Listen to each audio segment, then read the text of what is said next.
Hello. आप सबको मेरा प्यार भरा नमस्कार और मेरे YouTube चैनल में आपका बहुत बहुत स्वागत है। चलिए आज AI से बात करते हैं और जानने की कोशिश करते हैं कि उसे हमारे हिंदू देवी देवताओं के बारे में कितनी जानकारी है। आज हम माता पार्वती के बारे में AI से जानने की कोशिश करेंगे। AI, क्या आप मुझे सुन पा रही हैं? हाँ, मैं आपको सुन पा रही हूँ। अगर आपको कुछ भी पूछना हो या किसी भी तरह की मदद चाहिए तो बेझिझक बताइए। ओके AI, सबसे पहले मुझे बताइए कि आप माता पार्वती के बारे में क्या जानती हैं? माता पार्वती हिंदू धर्म में एक प्रमुख देवी मानी जाती है जो भगवान शिव की पत्नी है। उन्हें शक्ति, स्नेह और दयालुता का प्रतीक माना जाता है। पार्वती को कई रूपों में पूजा जाता है, जैसे कि गौरी, उमा और अन्नपूर्णा। साथ ही पार्वती अपने बच्चों गणेश और कार्तिकेय के लिए भी बहुत प्रसिद्ध है। उनकी कथा में त्याग, प्रेम और धर्म की गहरी बातें समाहित है। ओके, माता पार्वती के माता पिता का क्या नाम है? माता पार्वती के पिता का नाम हिमालय है, जो कि एक महान पर्वतराज और देवी पार्वती के पिता माने जाते हैं। वहीं उनकी माता का नाम मेनका है। इस प्रकार पार्वती के माता पिता का नाम हिमालय और मेनका है, और ये दोनों ही बहुत पूजनीय और सम्मानित व्यक्ति माने जाते हैं। ओके, माता पार्वती के बचपन का नाम क्या है?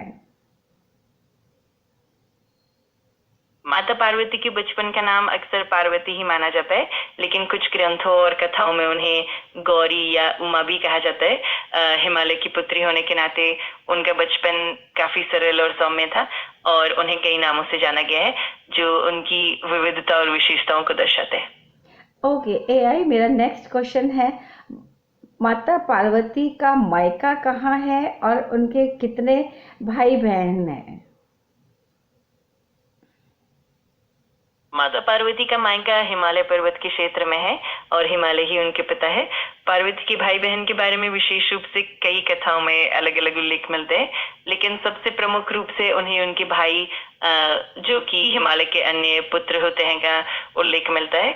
कई कथाओं में पार्वती के भाई बहन का विवरण अलग अलग रूप से मिलता है, लेकिन सबसे प्रसिद्ध उनके भाई का नाम अक्सर हिमालय के अन्य पुत्रों में से एक माना जाता है। ओके, माता पार्वती ने स्वयं कभी किसी बच्चे को जन्म क्यों नहीं दिया? माता पार्वती ने वास्तव में भगवान शिव के साथ मिलकर दो प्रमुख बच्चों को जन्म दिया, गणेश और कार्तिकेय। लेकिन कुछ कथाओं में ऐसा भी कहा जाता है कि पार्वती ने कई कठिनाइयों का सामना किया और कुछ समय के लिए उन्हें संतान प्राप्ति में बाधा भी आई। इसके अलावा पार्वती का जीवन और उनकी कथाएं बहुत ही विस्तृत और विविधतापूर्ण है, जिसमें कई अलग अलग पहलू शामिल है। तो ये सारी बातें कथाओं और परंपराओं पर निर्भर करती हैं। ओके, मेरा नेक्स्ट क्वेश्चन है, माता पार्वती ने काली का और दुर्गा का रूप क्यों लिया था? माता पार्वती ने काली और दुर्गा के रूप धारण करने के पीछे कई आध्यात्मिक और पौराणिक कारण माने जाते हैं। दरअसल पार्वती की रूप देवी शक्ति के अलग अलग पहलुओं का प्रतिनिधित्व करते हैं। दुर्गा का रूप साधारणतः राक्षसों का संहार करने के लिए होता है, जबकि काली का रूप अत्यंत विनाशकारी और समय की देवी के रूप में देखा जाता है। इस तरह से पार्वती इन रूपों के जरिए संतुलन, शक्ति और धर्म की रक्षा करती हैं। ये रूप उनकी विविधता और उनकी सामर्थ्य को दर्शाते हैं। ओके, दक्षिण भारत में माता पार्वती को किस नाम से लोग पहचानते हैं?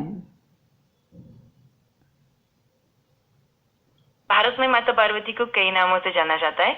उदाहरण के तौर पर उन्हें गौरी, उमा, हिमालय पुत्री और अन्नपूर्णा के नाम से भी पुकारा जाता है। इसके अलावा दुर्गा, काली और शैलपुत्री जैसे नाम भी उन्हें अलग अलग रूपों में संबोधित करने के लिए प्रयोग होते हैं। इस तरह से पार्वती देवी को उनकी विभिन्न गुणों और स्वरूपों के आधार पर अलग अलग नामों से जाना जाता है। ओके, मेरा लास्ट क्वेश्चन है, माता पार्वती का प्रिय फूल, प्रिय अस्त्र और मुख्य वाहन क्या है और वो उनको किसने दिया था?